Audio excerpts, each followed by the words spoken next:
बिस्मिल्लाहिर्रहमानिर्रहीम अस्सलामु अलैकुम students, this is Atif Ahmad, your physics teacher. प्यारे बच्चों, आज की इस वीडियो में हम एक छोटा सा आसान सा टॉपिक डिस्कस करने जा रहे हैं, that is magnetic flux linkage.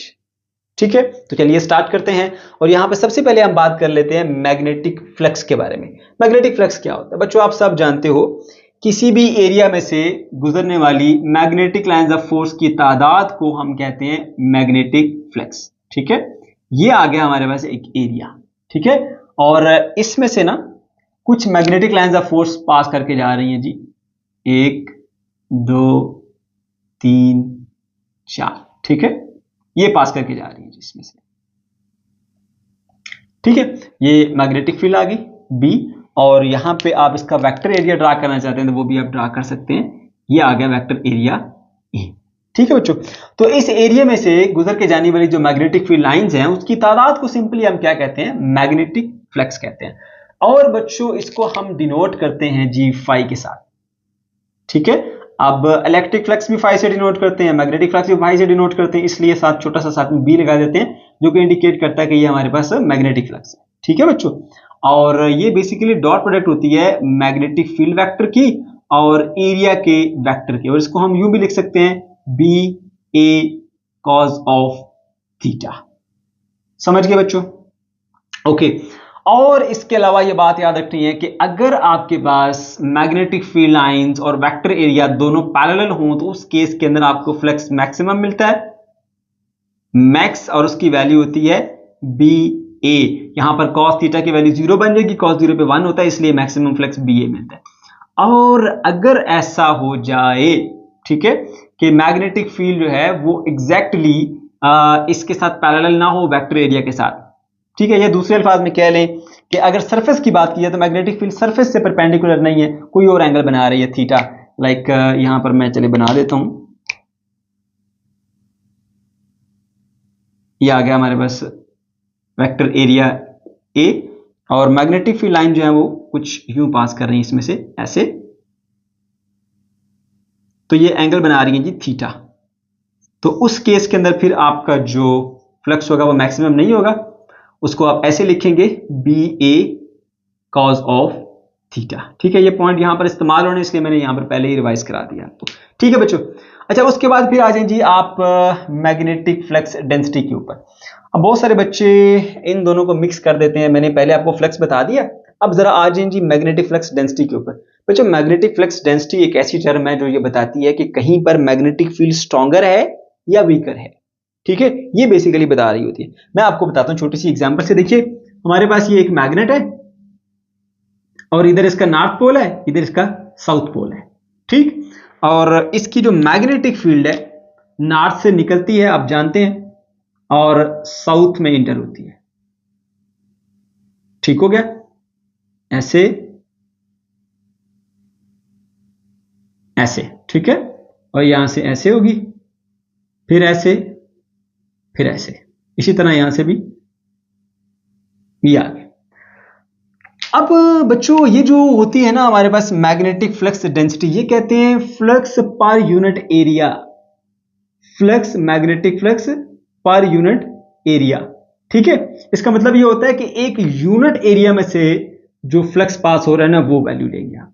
सही है, हम एक यहां पे यूनिट एरिया डिसाइड करते हैं जी, लेट्स सपोज ये हमारा एक यूनिट एरिया है। अब मैं इस यूनिट एरिया को उठाकर ना यहां रखता हूं इस जगह के ऊपर, तो आप देखेंगे कि यहां पर इसमें से 1 2 3 4 5 6 7 लाइंस पास करके जा रही हैं। तो इसका मतलब ये हुआ कि यहां पे फ्लक्स डेंसिटी हाई है। फ्लक्स डेंसिटी हाई होने का मतलब क्या है? यहां पर फील्ड स्ट्रॉन्गर है। अगर उसी एरिया को उठा के मैं यहां पे प्लेस कर दूं इधर, तो आप देख सकते हैं इसमें से सिर्फ 2 लाइन पास हो रही है, वही यूनिट एरिया।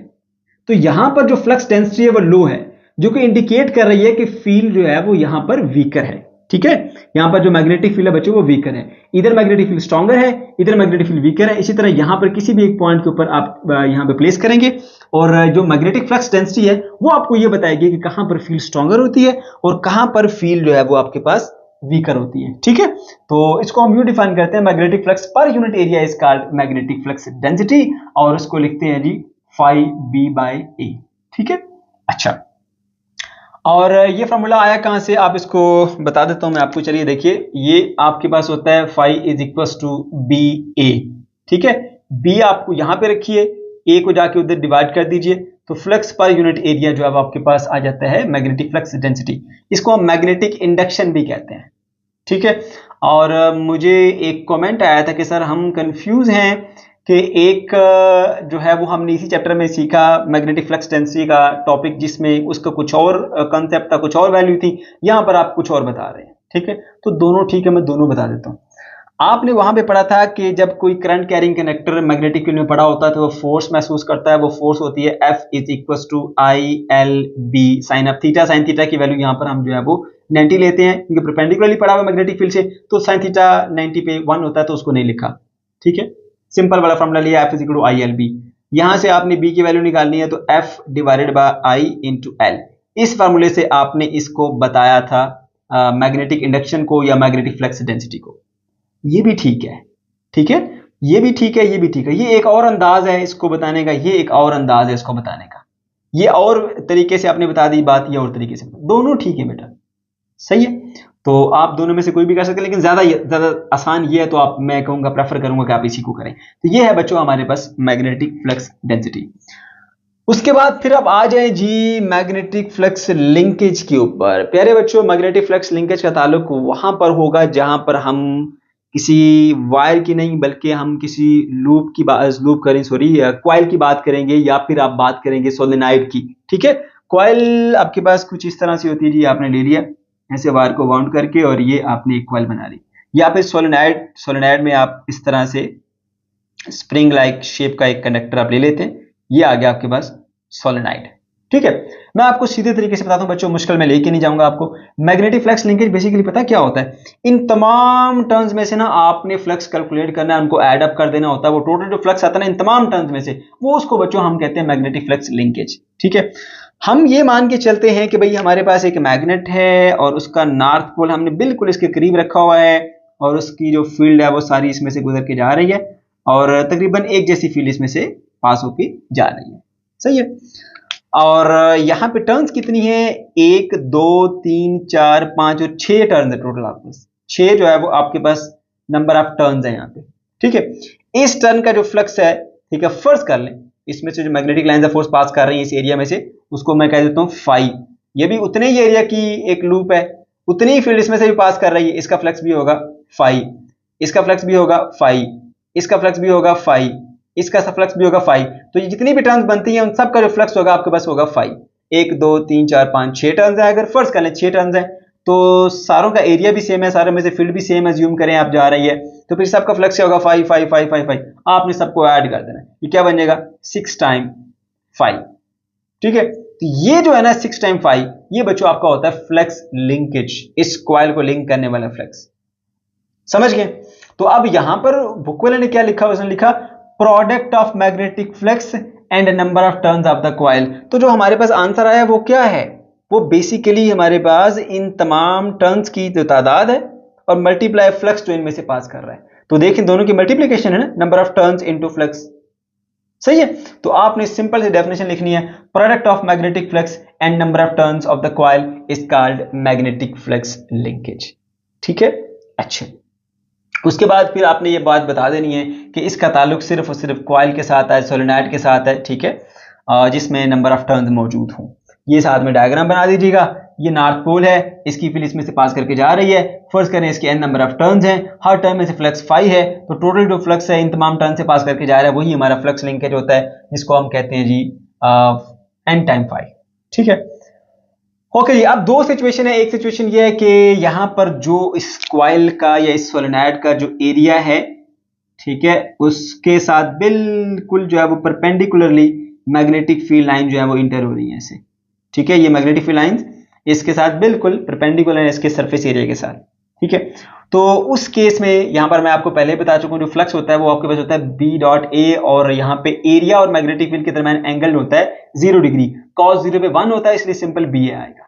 तो अब एक टर्न का फ्लक्स होता है हमारे पास बी ए, फाई की जगह बी ए लिख दिया, एन नंबर ऑफ टर्न्स हैं तो एन टाइम बी ए होगा। So N time phi is equal to N time B A. Simply आपने फ्लक्स की वैल्यू यहां पर पुट की है। तो मैंने बताया ना आपको फ्लक्स लिंकेज क्या है? तमाम टर्न से निकलने वाला फ्लक्स है बच्चों, ठीक है।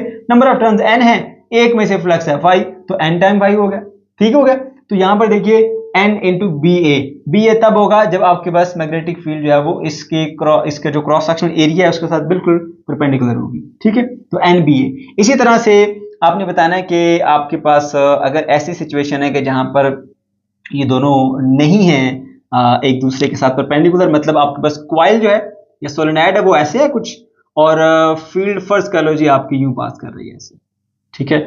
उसके साथ बिल्कुल जो है वो सरफेस एरिया के साथ परपेंडिकुलर नहीं है बल्कि एक एंगल बना रही है जी थीटा। तो उस केस में फिर क्या होगा, आपका मैक्सिमम फ्लक्स बी ए नहीं आएगा बल्कि बी ए कॉस थीटा, जैसे मैंने यहाँ पर बताया था आपको ये कंसेप्ट कि अगर ये दोनों जो है वो एक दूसरे के साथ जो है वो एंगल 90 डिग्री नहीं बना रहे, वेक्टर एरिया और मैग्नेटिक फील्ड, तो फिर इनके दरमियान एंगल थीटा और ये रहेगा बी ए कॉस थीटा। तो यहाँ पर एन टाइम फाइव की जगह पे आपने क्या लिखना है, N B A cos theta. N B A simple तब आएगा जब एग्जैक्टली परपेंडिकुलर होगी field to the surface area of the coil या क्रॉस सेक्शन एरिया कह लें आप। और B N A cos theta तब होगा जब वो बिल्कुल कुछ एंगल बना रही होगी, परपेंडिकुलर नहीं होगी। और लास्ट में इसके यूनिट की बात करेंगे बच्चों, इसका यूनिट होता है वेबर इनटू टर्न्स, ठीक है।